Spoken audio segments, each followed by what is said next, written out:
When you have a mazar, a grave of a wali of Allah, in the Hanafi school it is permissible to have a restroom for the visitors.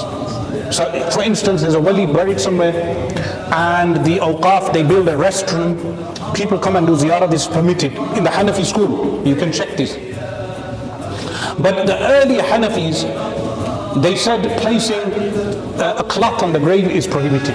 The early Hanafis. Then Al-Imam Ibn Abidin rahimahullah ta'ala said, in our times, he said one cloth is permitted. Why? So the common people do not disrespect the grave of a wali. Because when you go to a graveyard, you see the graves, you will think these are the graves of common people. He said one cloth is permitted.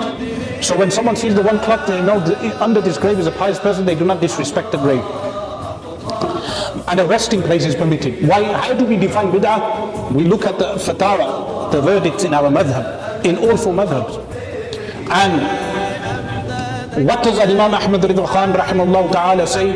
He says extravagance on the graves with placing 2 or 3 or 4 cloths is what prohibited in the Sharia of Allah. Remember, the early Hanafis did not permit even 1 cloth. Ibn Abidin permitted it on the basis that people do not disrespect the grave. But later generations have introduced bid'ah in the shrines that they place 2 or 3 or 4. All of this is prohibited in the Sharia of Allah.